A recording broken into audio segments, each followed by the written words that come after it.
Eu sou Reinaldo Moraes Bessa, profissionalmente sou conhecido como Reinaldo Bessa, ou até mesmo Bessa simplesmente. Sou jornalista, sou colunista social atualmente, já há 15 anos da Gazeta do Povo.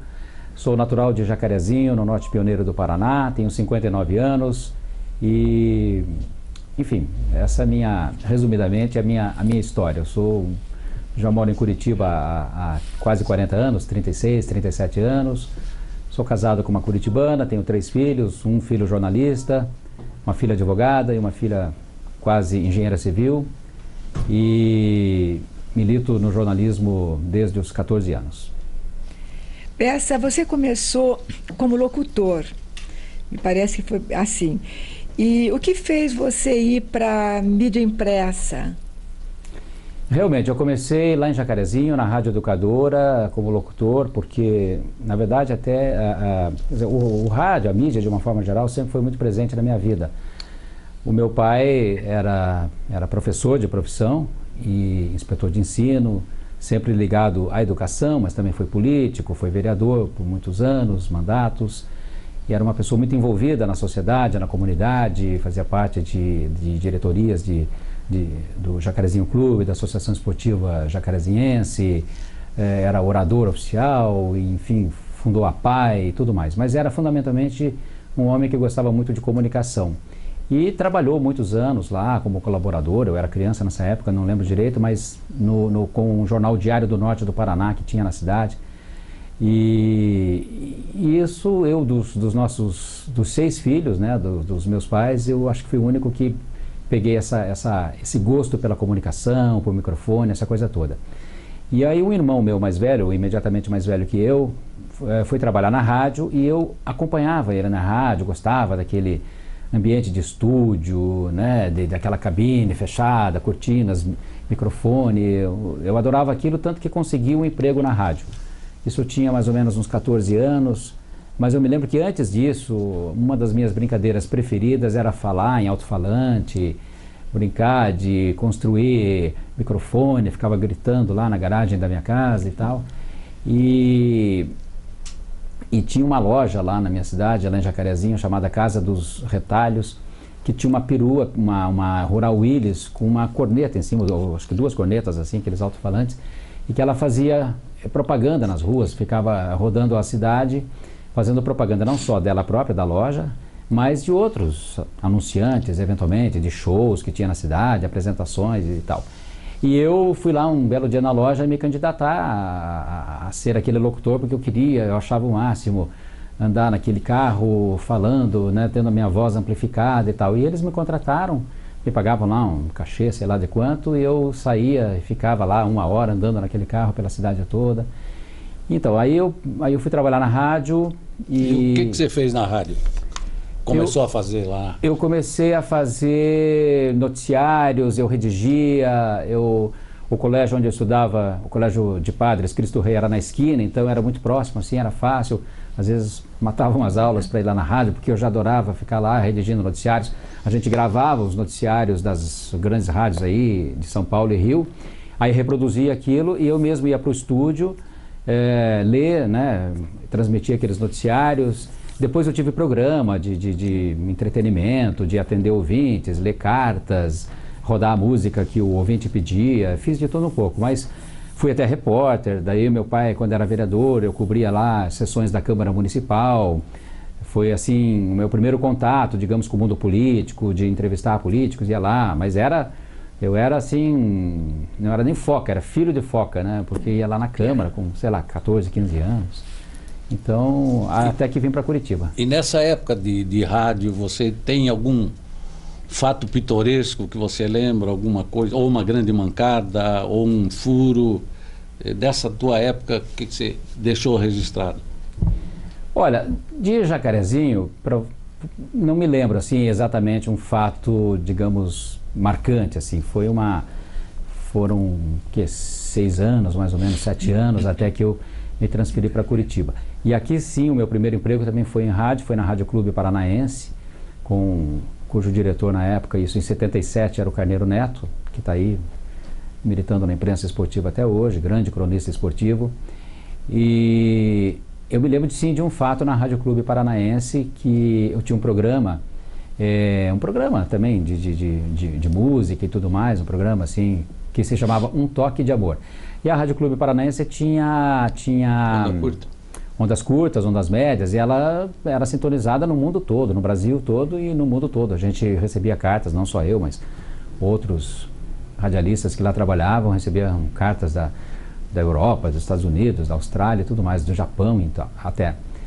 E um belo dia eu estou lá na rádio apresentando o meu programa e eu vejo uma moça assim na sala da técnica, parada na porta, e eu vejo ela falando com o operador de som. E ela, né, eu não estava ouvindo o que eles estavam falando, porque tinha aquele vidro, assim, aquela divisória, mas eu vejo que ela perguntou, né, por mim, alguma coisa assim, e ele apontou com o dedo para mim. Eu estava lá no estúdio. Estava rodando uma música, então eu estava lá, assim, sem fazer nada. Daí a moça veio, entrou no estúdio, abriu a porta, assim, muito devagar, assim, olhou para mim. Era uma moça com sotaque nordestino, mas ela era de São Paulo, era uma doméstica de São Paulo. E ela olha para mim e fala assim, com aquele sotaque bem característico, né? Talvez do Ceará, não sei, ou da Bahia. E ela falou assim, você que é o Reinaldo Bessa? Eu falei, sou eu. Aí ela me deu uma medida assim, eu estava sentado, ela falou assim, mas não pode ser, é só isso. E se jogou no meu colo, assim, né? Me deu um abraço, assim, mas eu sou sua fã, que eu escuto o seu programa lá em São Paulo, vim aqui em Curitiba só para te conhecer e tal. Então isso foi uma coisa assim, lógico, dentre várias outras passagens aí, mas... Furos, não sei, né? Naquele tempo eu estava iniciando, era um Foca também, mas ia para lá e para cá, fazer algumas coberturas aí. Como é que aconteceu essa contratação tua, Jacarezinho, Curitiba, pela PRB2? E por que não São Paulo, que era o caminho natural do... Exatamente, São Paulo. Inclusive eu trabalhei em Ourinhos, que é estado de São Paulo, que é muito próximo ali de Jacarezinho, são 25 quilômetros mais ou menos. Trabalhei na Rádio Clube de Ourinhos. E eu, quando adolescente lá em Jacarezinho, a gente sempre ouvia as rádios, né? Naquela época, lógico que tinha televisão e tudo, mas a gente tinha uma ligação muito forte com rádio. Eu via a Rádio Tupi de São Paulo, do Rio de Janeiro, Bandeirantes, Globo. Não, a Nacional eu já não era mais meu tempo. A Nacional acho que já nem existia mais nessa época. Estou falando aí início dos anos 70, meados assim, dos anos 70. Mas eu ouvia aqueles programas, principalmente noturnos, né? Eu gostava muito, que era um talk show no rádio, né? Que o cara conversava com os ouvintes, com artistas, ele entrevistava muitos cantores, Adelson Alves, Odilon Araújo, Coli Filho e tal. E eu gostava muito daquele universo, daquele mundo. Mas não houve assim, digamos, um contato prévio lá em Jacarezinho com Curitiba. Eu sempre falava para os meus pais, e para o meu pai especialmente, que eu queria muito vir para Curitiba, gostava e tal, e meu sonho era trabalhar com comunicação, com rádio, com televisão e tudo mais. E o meu pai, como era professor, nessa época ele era inspetor de ensino, ele tinha muita ligação com Curitiba, até porque ele estudou aqui, ele é de São Mateus do Sul, mas fez toda a escolaridade dele aqui e tal, e ele tinha um irmão que era daqui, morava aqui em Curitiba e tudo mais, ele vinha periodicamente, cada vez ele trazia um dos filhos. Então eu frequento Curitiba desde a infância, eu e meus irmãos.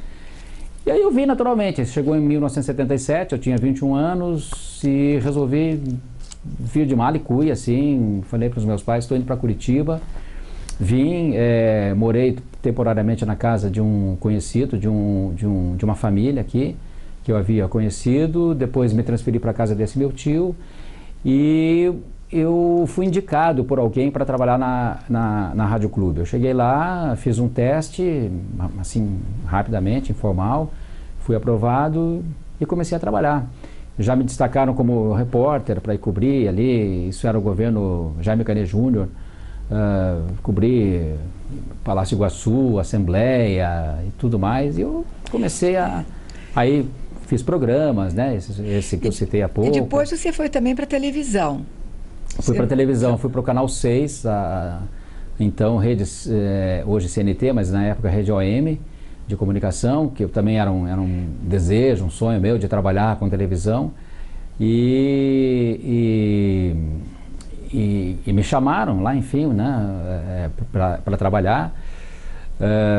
Fui apresentador, fui repórter, Bom, lá a gente fazia de tudo, né? Desde a da própria maquiagem, antes de ir para o estúdio, para apresentar jornal. Inclusive, eu trabalhei lá com meu amigo Walter Schmidt, que foi meu chefe lá na época, um deles, e enfim, a gente era... Mas foi uma grande escola, porque como a gente tinha que fazer tudo, né? A gente redigia, eu no meu caso, eu redigia, apresentava, era repórter, né? E como é que você foi para a mídia impressa? Para mídia impressa, como é que aconteceu eu fui isso? bem mais tarde, porque eu sempre fui de rádio e televisão, né? Sempre fui da mídia eletrônica. E aí, mais ou menos na década de 90, início da década de 90, eu fui trabalhar na então Rede Manchete, que estava surgindo em Curitiba. Alguém me falou, olha, estão montando equipe lá na Rede Manchete e tal, e estão precisando de gente. E a pessoa que tinha sido contratada para dirigir o jornalismo da Rede Manchete aqui no Paraná era o Dirceu Pio, o jornalista que era do Estadão, da Agência Estado, foi muitos anos aqui e foi contratado. Aí falei com ele, acertamos e eu fui para lá. E ele era de jornal, nunca havia trabalhado em televisão. Eu era de televisão e nunca havia trabalhado em jornal. Nessa época eu estava trabalhando como assessor de imprensa na Assembleia Legislativa. Aí fui para lá, pedi demissão lá da Assembleia e tal, e eu gostava de trabalhar, mas ao mesmo tempo, né, o meu negócio era a televisão e tudo mais. Então fui para lá, né, com todo o gás, que era uma equipe que estava começando, uma rede nova e tudo mais. Com o passar do tempo, o Pio chega para mim e fala assim, olha, eu recebi um convite para voltar para o Estadão. E eu vi que ele não estava se adaptando muito bem com o veículo televisão e tal. Ele acabou voltando para o Estadão e eu assumi a direção do jornalismo por um tempo, quando ele saiu. E aí, um belo dia, ele me liga e fala assim, olha, tem uma vaga aqui para repórter aqui na sucursal, você não quer vir trabalhar? Aqui eu falei, olha, eu nunca trabalhei em jornal e muito menos numa sucursal, né?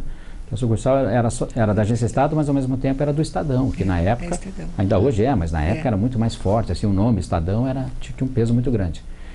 Ele, não, vem aqui que, né, eu te dou as dicas aqui, não tem problema. E eu me sentia assim, poxa, mas eu já de cara vou entrar numa sucursal, né?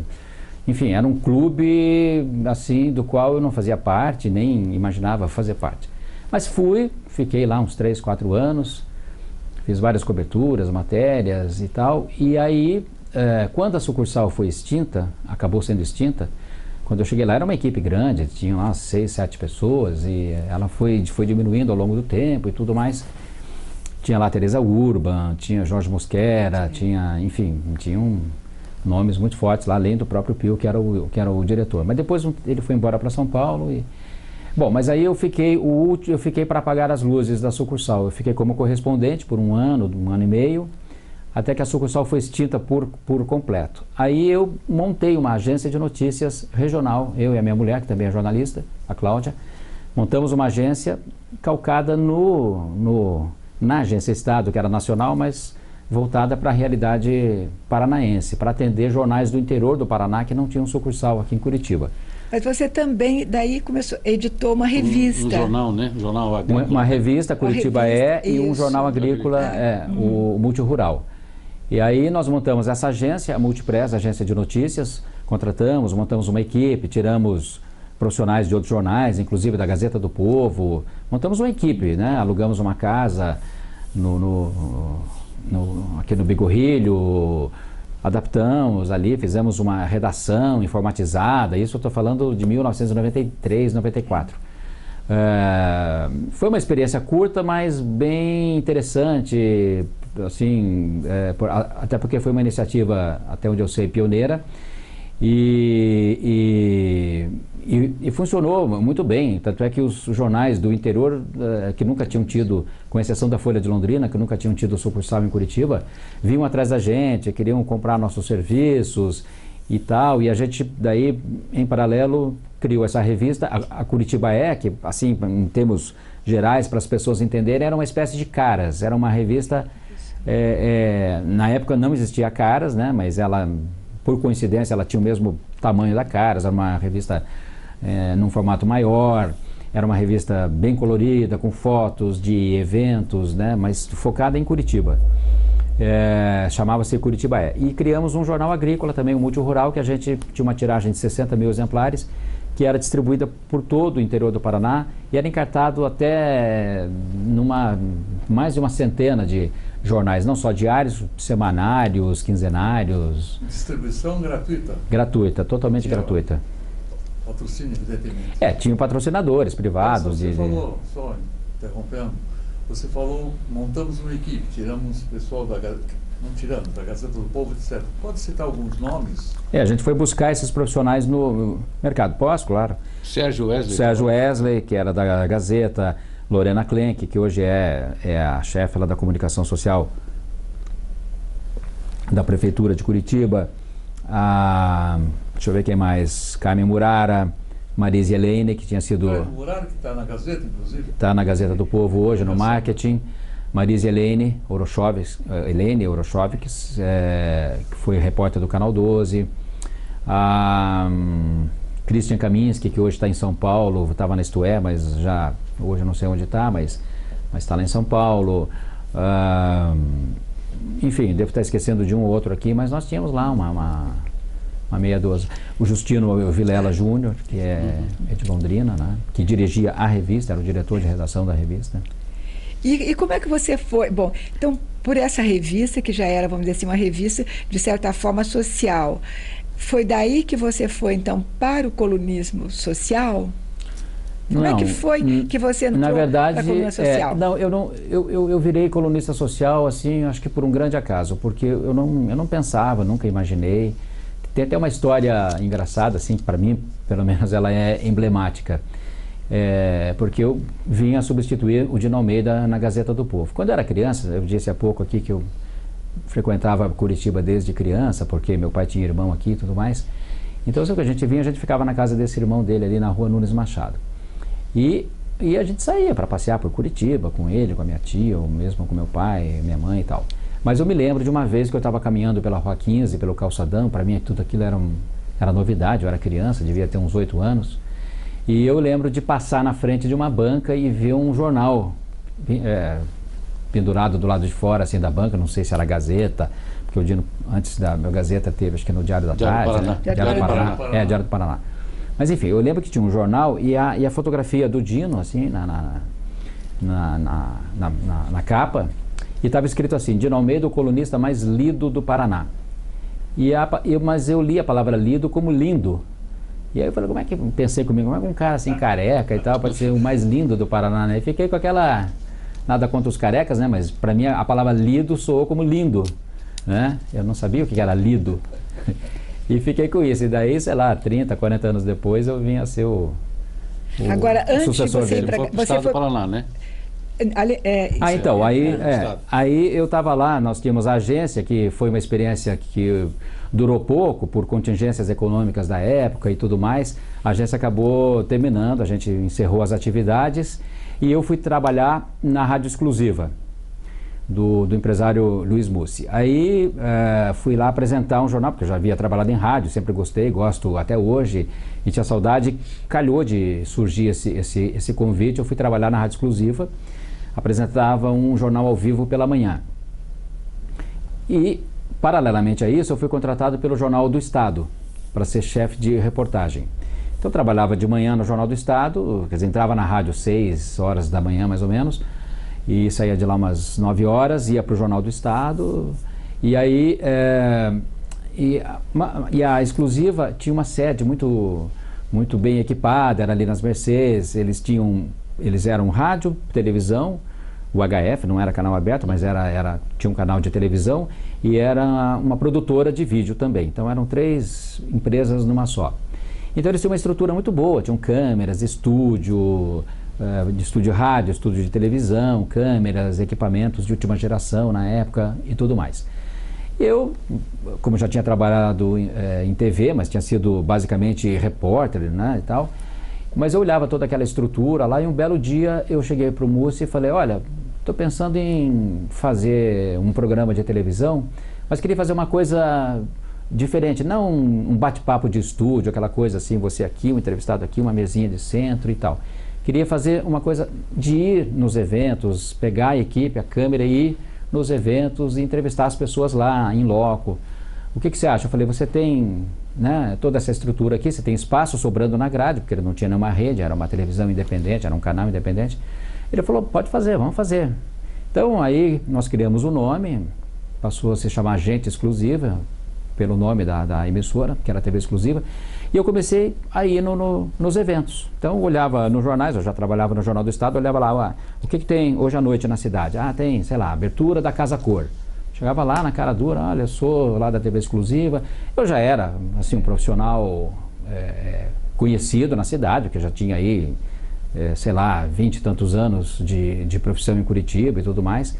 Mas eu era mais conhecido no meio jornalístico, político e tudo mais. No meio social não era muito conhecido.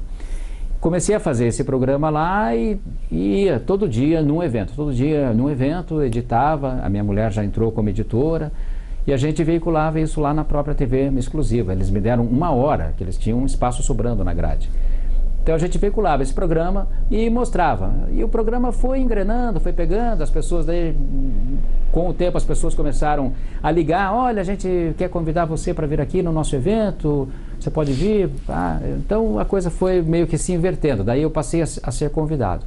Fiquei lá 1 ano e meio, 2 anos lá na Exclusiva, era canal fechado, o HF, até que eu recebi um convite da RIC TV, que já era na época Record aqui no Paraná, para transferir o meu programa para lá, que era a TV aberta. Eu aceitei, mas eu falei, olha, eu estou bem aqui na Exclusiva, né? O programa começou aqui, esperei, eu saí de lá na boa, sem problema algum, e fui então para a RIC, onde eu fiquei 13 anos. Com o programa daí nós mudamos o nome para Jet Set, que daí o programa já tinha engrenado um pouco mais, já estava mais conhecido, as pessoas já eram mais, já chamavam mais assim, e nós mudamos o nome para Jet Set para dar assim uma cara mais social mesmo, um enfoque mais assim social. E fui para a RIC, fiquei 13 anos. Até que em 2011 eu recebi um convite para colocar o meu programa na CNT. A RIC teve problema de horário, ele estava entrando muito tarde da noite, porque programa local tem essa questão, né? A prioridade é sempre a rede. E a Record, todo mundo sabe, tem lá a Igreja Universal, então os horários eram todos os horários da madrugada, até após a meia-noite. O meu programa entrava após a meia-noite, então os horários após a meia-noite eram da igreja. Então eles tinham que negociar com a igreja um espaço na grade para encaixar meu programa. E com isso ele foi entrando cada vez mais tarde, estava assim já na faixa de 2 da manhã.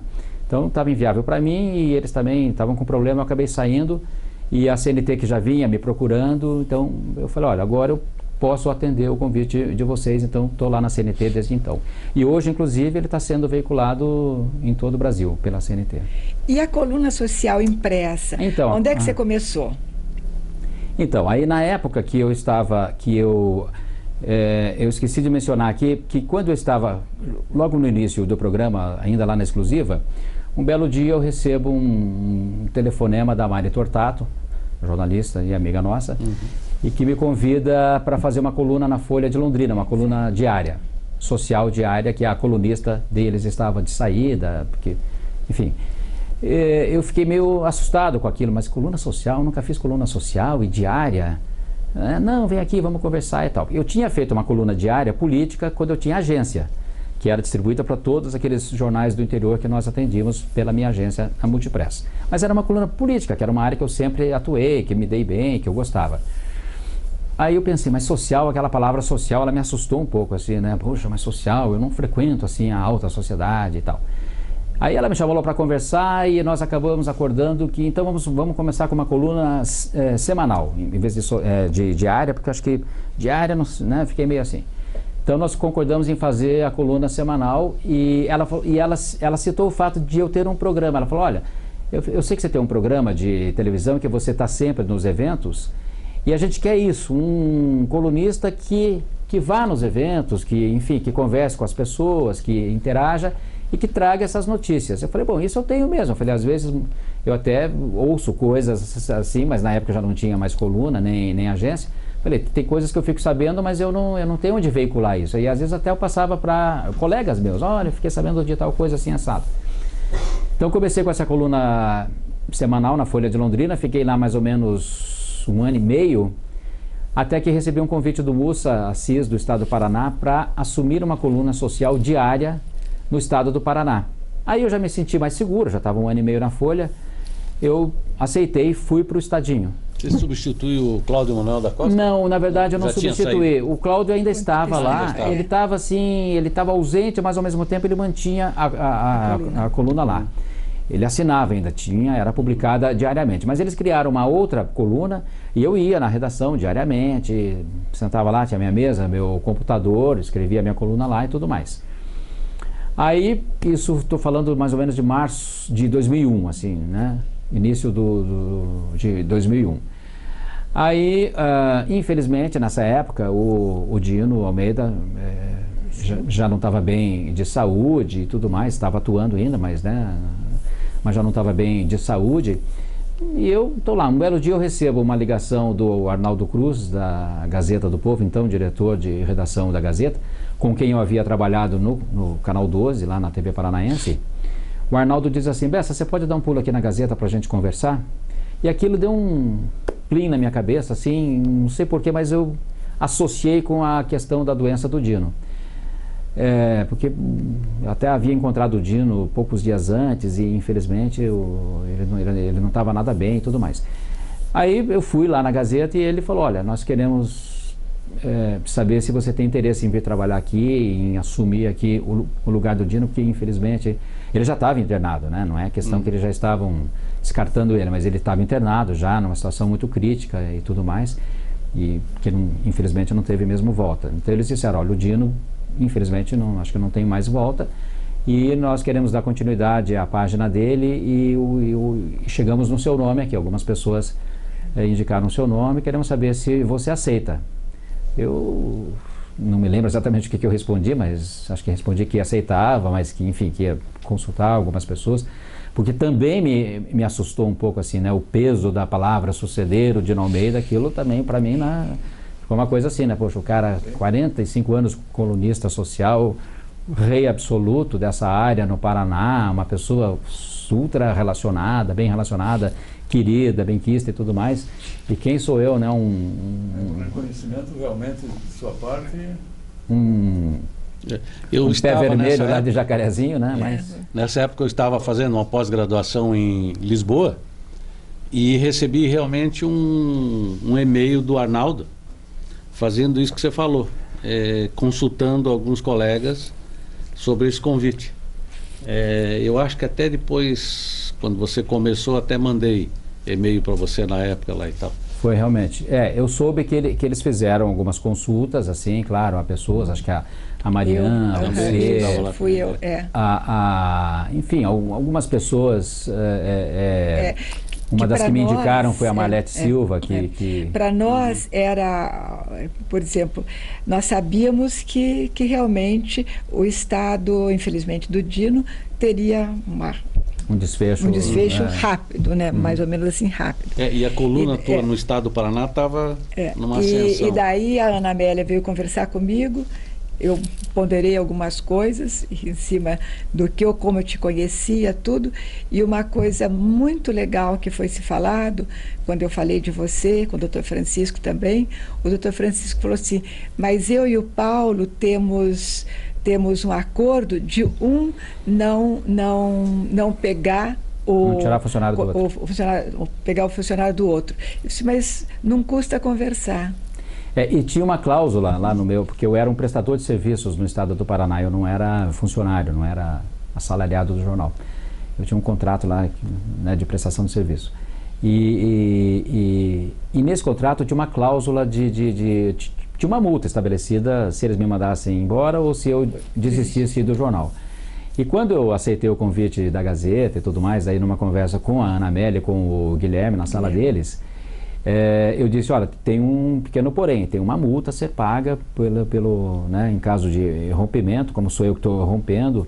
Ela perguntou o valor dessa multa, na época, isso 15 anos atrás, era 17 mil, não sei qual era a moeda da época. Provavelmente já era real. Mas 17 mil, vamos, né? Sim. Bota a inflação aí, né? Seria hoje... Muita inflação. Será, talvez hoje aí uns 70 mil reais, não sei. Estou falando assim, mas eu lembro desse, era 17 mil. ela fez aquela cara assim e falou assim, não, tudo bem, a gente paga a multa, mas você leva o cheque lá? Eu falei, levo, né? Então fui lá e entreguei o cheque nas mãos do Paulo Pimentel, que não ficou muito feliz assim, não assim pela minha saída, pelo menos ele falou, e ele alegou isso. Pô, mas a Gazeta do Povo, a gente pega uma pessoa, cria, quando ela está no ponto, eles vêm aqui e tiram de mim e tal, né?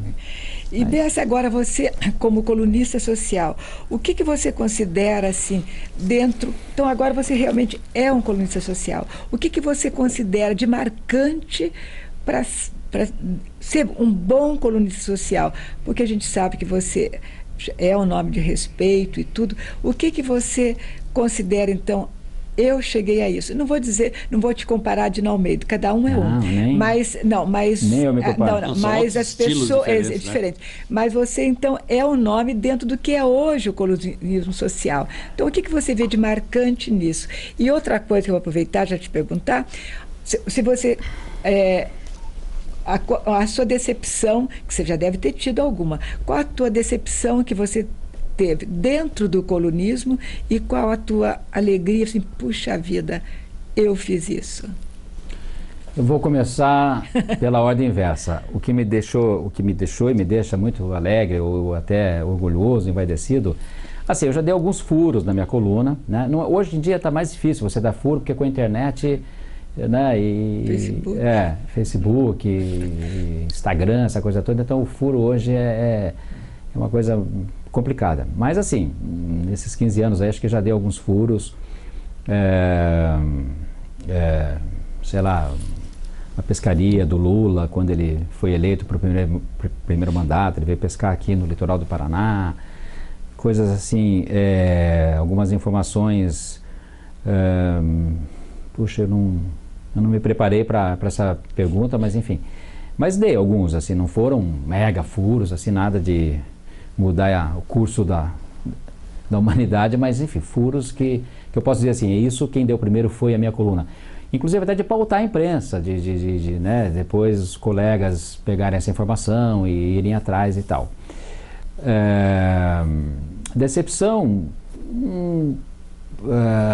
eu acho que deve ter tido algumas, mas assim, mais relacionada assim, a uma certa intolerância do leitor em relação à coluna social, porque tem gente que dá extremo valor e tem gente que dá extremo desprezo por coluna social e colunista social, sabe? Principalmente se alguma coisa que você escreve ali é oposta ao que essa pessoa pensa. Então ele já te escreve um e-mail hoje te chamando de tudo, te esculhambando, dizendo que você está a serviço de alguém, que você é pago, que você escreveu isso porque o fulano te pagou muito bem.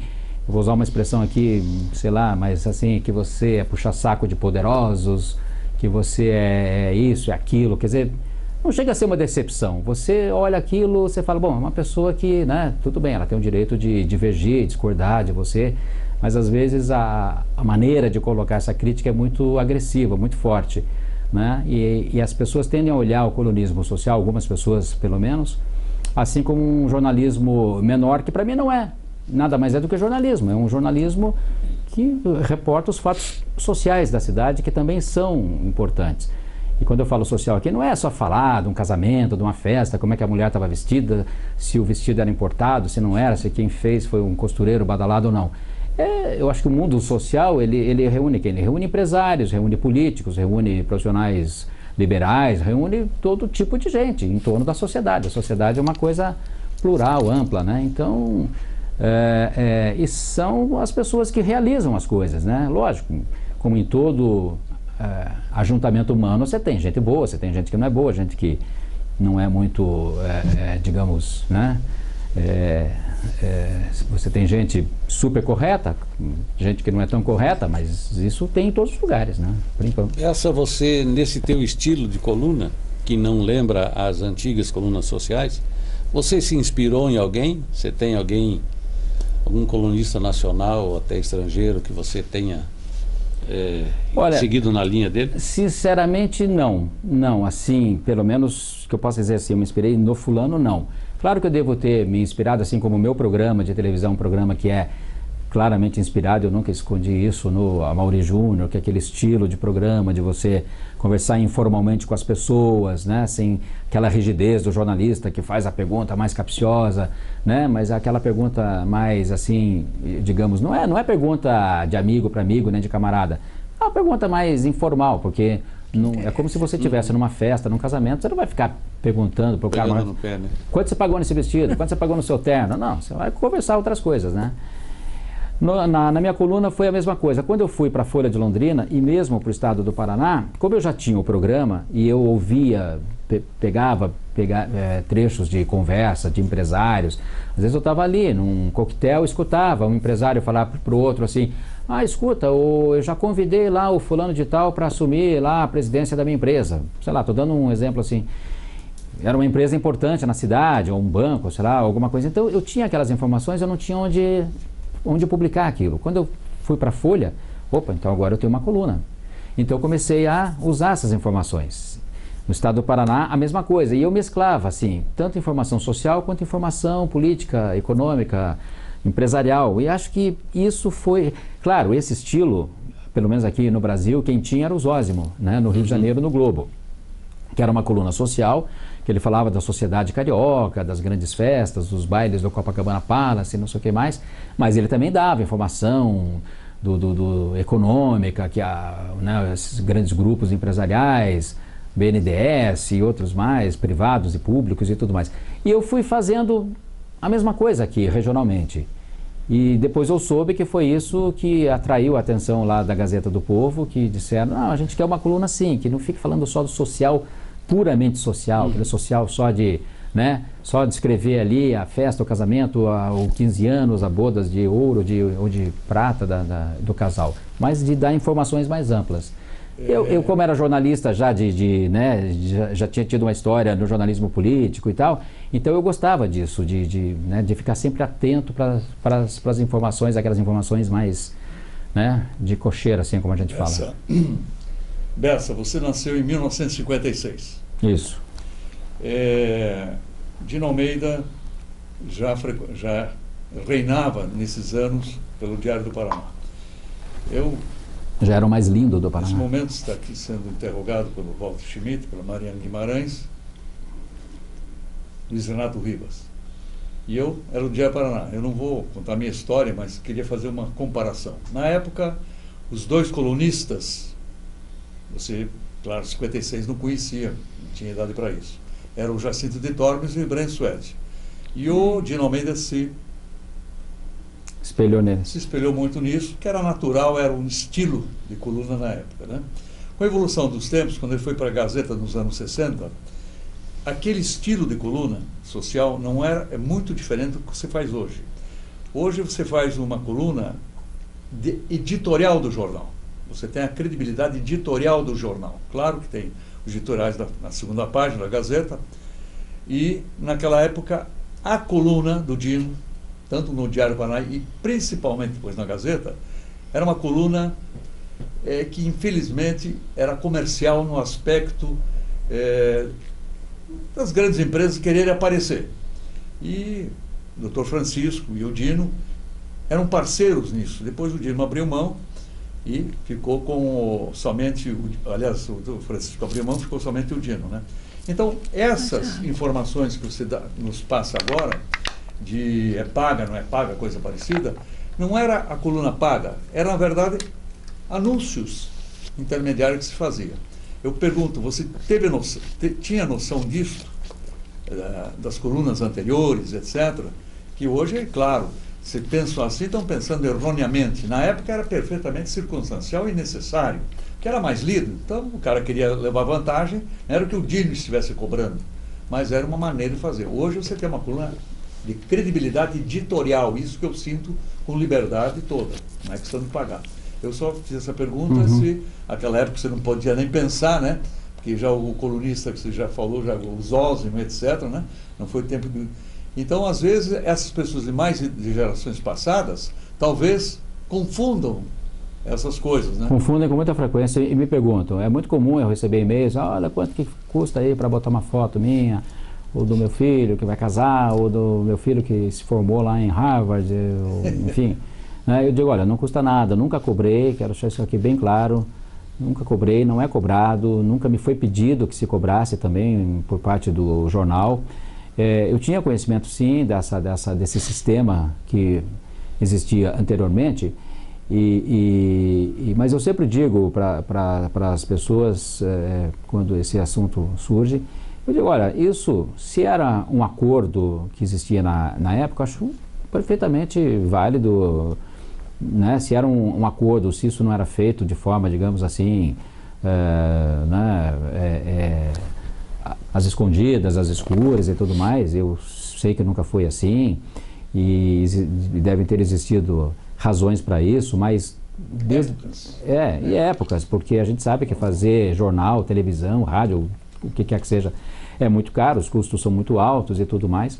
Então, mas não, quando eu entrei, nunca me foi pedido nem exigido, e nunca eu também estipulei nenhum tipo, mas voltando àquela pergunta que eu respondi há pouco, né, das pessoas que escrevem com críticas e tudo mais, e a primeira coisa que vem à tona é, porque você deve estar sendo muito bem pago para falar bem do fulano, para falar mal do fulano, né? Então as pessoas ainda têm essa visão assim de que se você falar mal, você está ganhando de alguém para falar mal. Essa crítica existe para todos os comunistas, isso é eterno, né? E nunca vai acabar. Então, se você fala bem, te acusam, então você está ganhando para falar bem do fulano. Então, e eu sempre digo que o colunismo social é o único espaço do jornal que existe oficialmente para falar bem das pessoas, porque não que seja proibido falar mal, mas assim, digamos, né, ele foi criado, é um espaço para você falar bem. Então, por isso, na minha opinião, por isso que muita gente quer sair na coluna social, faz questão de sair numa coluna social, porque a outra opção é você sair na sessão policial, que ninguém quer, obviamente, né? Lógico, tem as outras editorias, política, economia, mas que você não vai sair, o jornal não vai falar nem bem nem mal de você, ele vai mostrar a tua situação, da tua empresa, se ela está indo bem ou se está indo mal. Agora, a coluna social, normalmente, né, tradicionalmente, ela é um espaço para você enaltecer as pessoas, o que elas estão fazendo, é o cara que saiu daqui, foi lá e fez um curso em Harvard, virou professor da universidade lá fora, ou mesmo aqui no Brasil. Né, na época do Dino ele tinha aquelas sessões Filhos que Brilham, né, que eram os filhos que se destacavam, né, nos estudos, nas universidades, tinha coisas que marcam, era o estilo dele.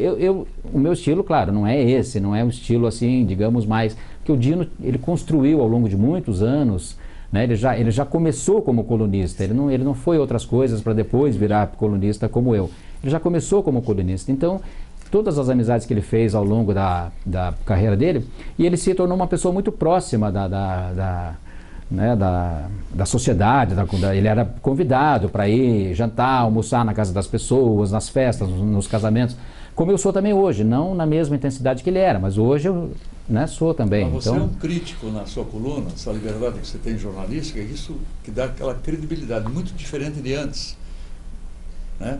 Essa crítica que você faz muitas vezes, esse editorial que faz, isso é muito importante para o jornal, demonstra a sua liberdade, sua credibilidade, né? Assim como você já deu furos e também já deu mancadas, né, que você sabe perfeitamente, porque muitas pessoas dão informação, você acredita naquela fonte e é uma confusão, mas você tem aquele respeito no dia seguinte de dar o reparo, etc. Essa atitude é muito reconhecida, né? Então você tem pontos mais favoráveis que desfavoráveis. E é muito importante, como disse editorialmente o Reinaldo Bessa, para eu tenho que ressaltar aqui que eu sempre tive, né, e isso vem sendo reafirmado cada vez mais, sempre tive total liberdade de expressão e de opinião dentro da Gazeta do Povo. Mais recentemente, tenho que ser honesto, nos últimos anos.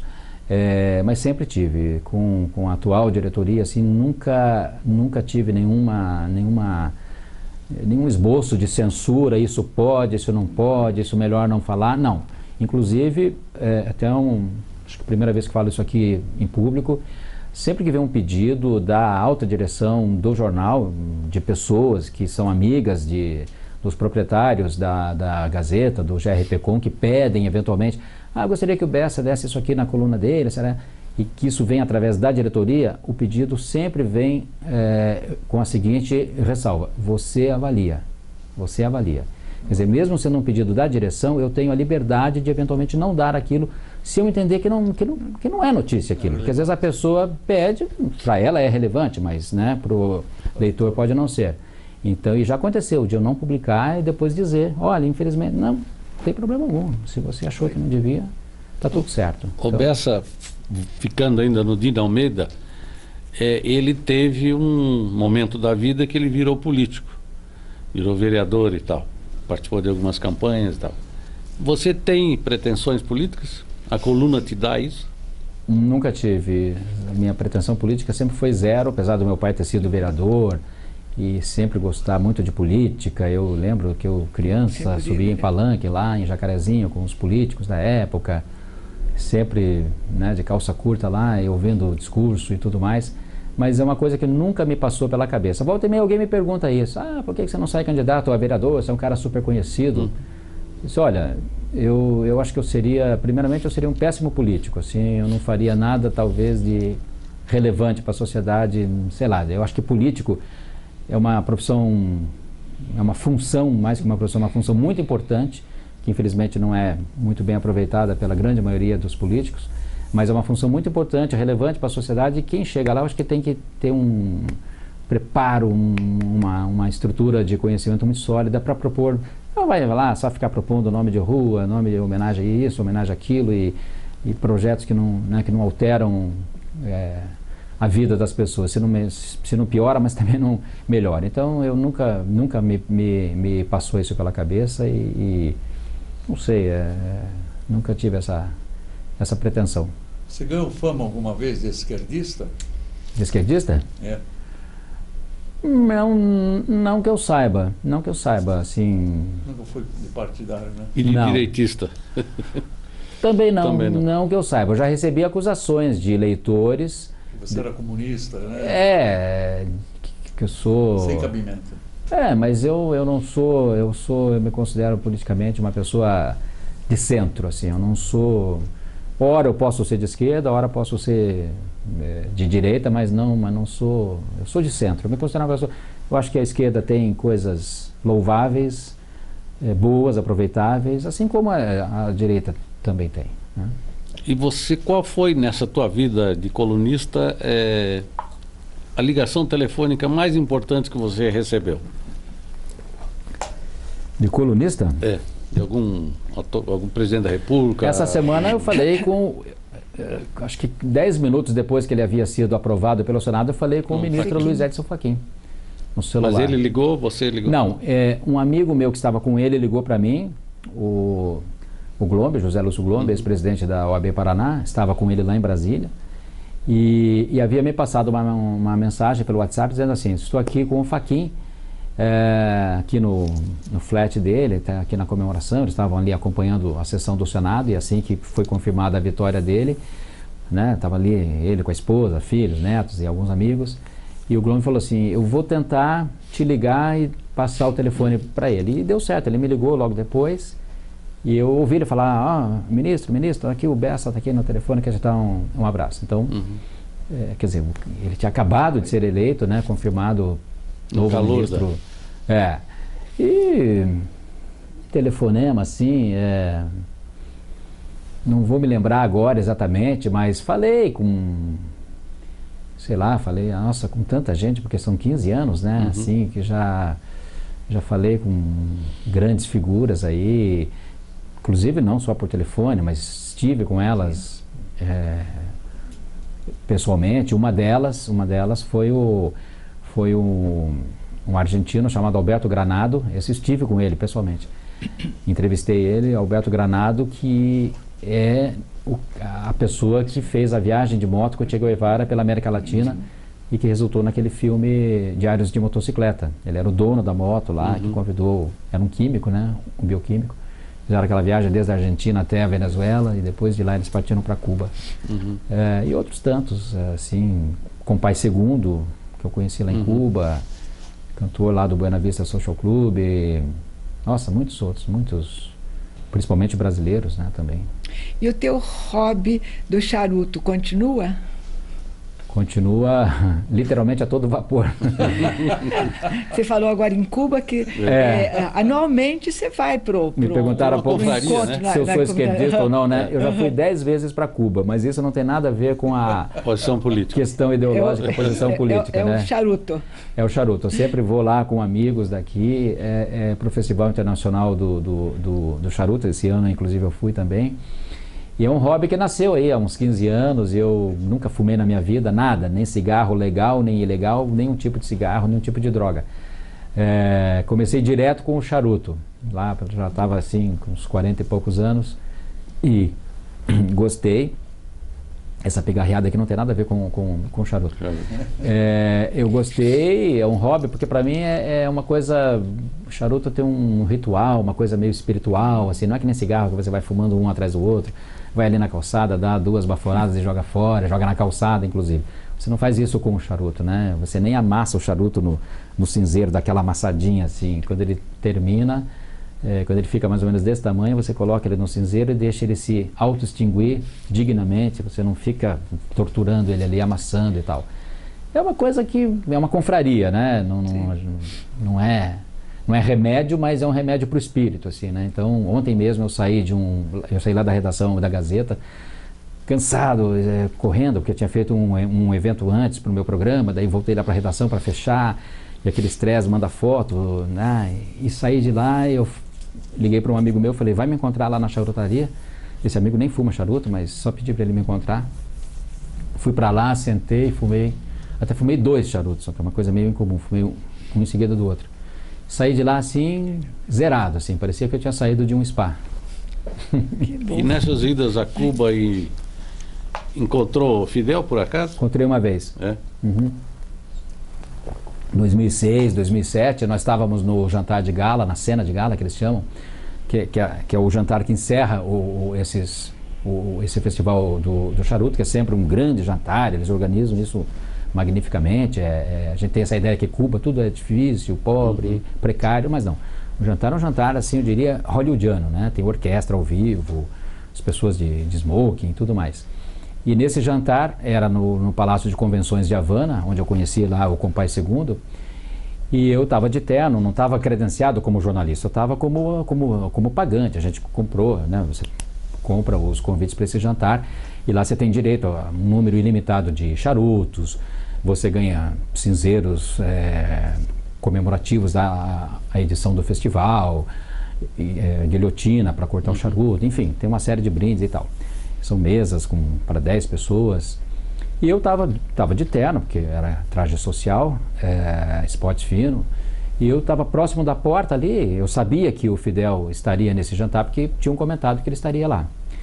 E aí eu estava próximo da porta ali, dando uma olhada assim. Tinha uma fila de recepcionistas, todas com a mesma roupa, assim, elegância, aquelas moças. De repente eu olho para a porta e vejo o comandante parado na porta, assim, com o uniforme verde-oliva, um tênis branco, uniforme paradão, empertigado assim, e eu levei aquele susto, né? Falei, nossa, eu dei de cara assim com o comandante, uns 20 metros dele assim. E voltei correndo lá para o salão, avisei meus amigos, falei, nossa, o Fidel Castro está aí na porta. E aí foi uma comitiva buscá-lo na porta, né? Porque afinal ele era o presidente do país. Aí eu voltei lá para a porta e ele entrou com essa comitiva, com os anfitriões lá do jantar. E foi caminhando em volta dele um cordão de seguranças, né? Mas eu não estava assim anotando nada na hora, então eles não perceberam que eu era jornalista. Então eu fui caminhando muito próximo dele, assim. Aí ele se dirigiu lá para uma mesa já que estava reservada para ele. E nesse jantar eu conheci o embaixador da França em Cuba, que havia sido cônsul da França aqui em São Paulo e Curitiba na época da implantação da Renault. Quando ele soube que eu era de Curitiba, e ele ia cumprimentar o Fidel Castro, um amigo comum nosso de São Paulo, eu falei para esse amigo, olha, vocês vão falar com o comandante? Ah, vamos, eu vou com o embaixador, ele falou. Então eu vou junto, posso ir junto? Pode. Daí fui junto, aí fui lá, cumprimentei o Fidel, troquei lá 2, 3 palavras com ele. Ele perguntou de onde eu era, eu falei que era do Brasil, Curitiba, falei da Itaipu, meio que para localizá-lo, assim, né? E só foi assim, até logo, já saímos de lá. Que ano foi isso? 2006, né? 2006, foi o último ou penúltimo ano antes dele passar o poder para o Raul Castro. Então foi um encontro assim, né, digamos, importante, né, com todas as ressalvas que podem e devem ser feitas aos irmãos Castro. Bessa, eu quero, com o advogado do diabo aqui, te perguntar.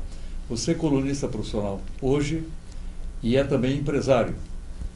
Então, são dessas duas fontes que você tem sua sustentação, né? Conta um pouquinho como nasceu foi do colunismo que você foi para criar a empresa que atualmente é Jet Set, né? Jet Set Produções. Não, eu já tinha o meu programa de televisão, que vem lá desde a época lá da exclusiva que eu falei. Quando eu fui convidado para a Gazeta, houve até uma discussão assim que teria que ser dedicação exclusiva, 100% à Gazeta. E eu ponderei o seguinte, falei, olha, eu já tenho o meu programa, na época o programa tinha uns 2, 3 anos, e eu pensei comigo, falei, bom, eu não sei se eu vou dar certo na Gazeta, se eu vou corresponder às expectativas, ou poderia eu também achar que não era interessante para mim, sei lá, né? Infelizmente, felizmente não foi o que aconteceu, mas eu disse para eles, olha, eu gostaria de continuar com o meu programa, não parar, até porque as coisas são meio paralelas, né? O programa me traz muita informação também, porque eu circulo, né? Senão, se você é só colunista, está ali só dedicado ao jornal, a tendência de você se acomodar um pouco, de ficar ali na redação só por telefone e hoje por e-mail é grande, né? Mas não, eu me obrigo com o programa a estar presente nos eventos, converso com muita gente, viajo e tal. E eles concordaram, não, por nós não tem problema. Então, desde que você, né, eles até me deram a liberdade de fazer minha coluna, não necessariamente lá na redação, mas eu faço questão de fazer lá na redação do jornal, sempre fiz lá, tenho mesa, computador, tudo. Então, como eu já tinha a minha empresa, ela se manteve. Hoje eu tenho um escritório à parte, mas eu não uso para coluna, o meu escritório só produz o meu programa de televisão, ali eu tenho ilha de edição, enfim, tem uma equipe muito pequena lá, enxuta, mas que se dedica exclusivamente ao meu programa. E né, lógico, eu vivo exclusivamente dessas duas coisas, né? Do meu empresário de sucesso também? Bom, aí eu deixo por conta das pessoas que, né, dos que me acompanham, eventualmente. Resultados comerciais, isso que eu me pergunto. Comercialmente? Não tanto quanto eu gostaria, né? Porque a gente, enfim, depende muito. Hoje você concorre com... E televisão hoje é uma coisa muito dinâmica, né? Cada vez mais. Hoje a televisão... fazer televisão, por um lado, é muito fácil. Basta você ter uma câmera, você vai lá, você pega, você compra aí um horário por barato, em menos de R$1.000, você compra, não é o meu caso, mas você compra numa estação fechada, num canal a cabo, você compra aí, você veicula seu programa, tem aí 5 minutos, ou 1 hora, ou meia hora. Então, assim, tem muita gente fazendo, as opções de televisão, de programas são muito boas, né? Eu, como estou em TV aberta, no cabo também, mas estou em TV aberta, então é complicado você concorrer, obviamente, um programa local, produzido aqui, com recursos modestos e tudo mais, e você concorrer com as grandes redes que estão aí. Mas, ao mesmo tempo, o controle remoto é uma coisa muito dinâmica, democrática, né? Então, a pessoa zapeia ali, se ela vê uma coisa que interessa, nem que seja por 5 minutos ela vai te assistir. Depois ela muda, né? Todos nós somos assim, ninguém é fiel, 100% fiel a um mesmo programa, né? Você vai mudando à medida que ele deixa de te interessar. É feito com muita qualidade profissional, pode acreditar nisso, por isso que está no ar e sempre prestigiado pelos grandes empresários e jornalisticamente eu tenho acompanhado o seu programa. Então, isso me deixa muito satisfeito, orgulhoso, porque, afinal, já contando com o tempo lá de TV exclusiva, já dá aí praticamente 18 anos de veiculação ininterrupta, né? Não houve um sábado sequer que o programa deixou de ir para o ar.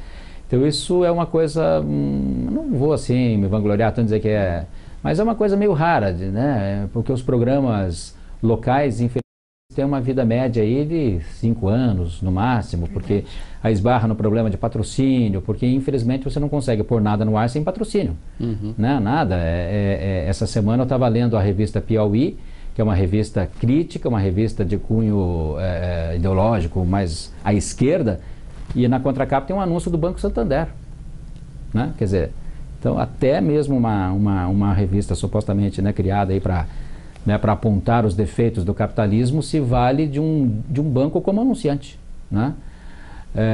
Também não é uma crítica isso, é só uma constatação. Então, infelizmente, tudo tem um custo, né? Bessa, você já foi convidado para ser colunista de rádio? Já. Eu fui convidado para fazer uma coluna na Band News, na Transamérica, mas aí esbarrei naquela questão da exclusividade da Gazeta, né? Eu fiquei bem tentado a fazer, gostaria de ter um programa de rádio. O rádio, felizmente, é uma mídia que não perdeu a força com essa avalanche de internet, de televisão, de tudo mais. O rádio continua tendo o seu público, o seu encanto, mas tudo que eu faço hoje parece pouca coisa, mas já me toma muito tempo, né? A coluna diária, e ela é diária, realmente diária, né? Que até tem gente que pensa assim, mas na segunda-feira você já fecha para a semana toda, né? Bom, só se eu tivesse uma bola de cristal, né? Para saber o que vai acontecer na semana toda, para você ler a coluna de sábado e ela ser uma coluna atual, né? Então não, a coluna é feita diariamente, daí tem o programa, tem os eventos que eu vou à noite, que eu vou pessoalmente. Esses eventos não raro vão até 1 da manhã, meia-noite, 1h, e aí no dia seguinte eu acordo um pouco mais tarde para dar uma descansada boa, daí vou no meu escritório, vejo as coisas lá, à tarde, depois do almoço, religiosamente vou para a Gazeta do Povo. Quando eu não tenho evento à noite com o meu programa, eu saio da redação 9h, aí vou para casa, ou vou, enfim, jantar com algum amigo, ou fumar meu charuto e tal, mas essa é a minha rotina. Mas eu fiz uma vez uma experiência na Rádio Ouro Verde, por um ano mais ou menos, mas depois estava muito complicado de operacionalizar isso, de fazer, eu gravava, mas gravava, daí 10 minutos já ia para o ar, então era praticamente ao vivo, né? Só chegava lá, gravava mas isso já tem alguns anos. As redes sociais não estavam ainda, né, estavam engatinhando. Então, hoje com rede social é muito difícil, como eu falei, você dar uma notícia exclusiva, né, 100% exclusiva. Geralmente você tem o furo, mas ele não se sustenta por muito tempo.